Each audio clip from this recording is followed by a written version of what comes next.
Hi, my name is Emily Hensby and this is my RPJ1. I am located in a high school, first time ever. I've only ever done primary, so it's a whole new experience for me. The situation that I was in was very exciting and very difficult because it was my first experience ever with an aggressive student. I'm located in a life skills classroom, which is very interesting. I have students with Down syndrome, autism, and some are nonverbal. A lot of them too are behavioral, which is really interesting because I'm not used to that. So now that I've done it all, I feel like I'm a bit more experienced for the workplace. Basically what happened was in my scenario was I had a student who I didn't know very well. It was my second day on placement, and I was sat next to one of my other students to then find out that my student was very aggressive. Because I didn't know them, I acted differently. I kind of walked up a bit timid, kind of not sure as to what to expect. The student then grunted, and I kind of knew obviously that was a negative emotion that they were trying to express to me. But instead, I just still sat there, not really understanding if maybe the grunt was to me or to somebody else, because it wasn't always the classroom. I was kind of confused as to what I was meant to do or to do. So basically I just sat there, and none of the other EAs in the classroom had told me that the student was aggressive or hinted to me or anything, so I still sat next to them thinking that I was going to be fine. The student then didn't grunt or anything again.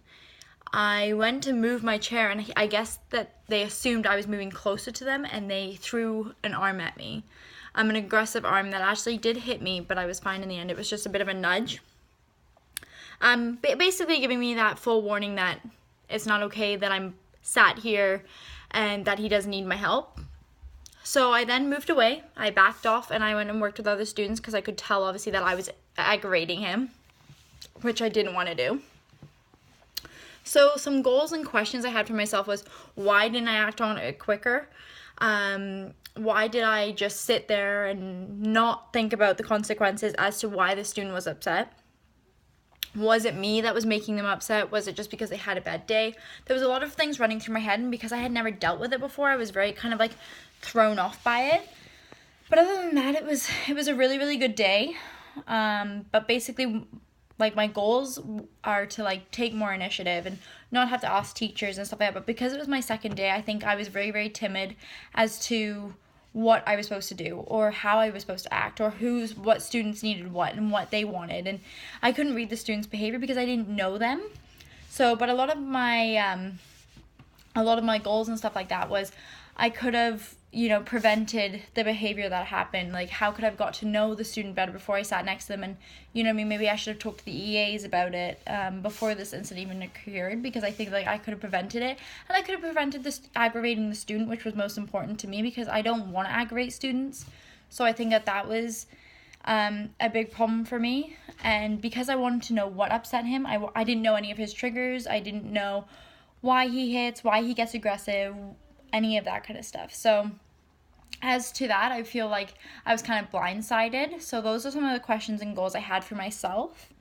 Some of the actions and answers that I would take into consideration if this was to be somebody else's situation or even for me in the future. Definitely listen to their first reaction.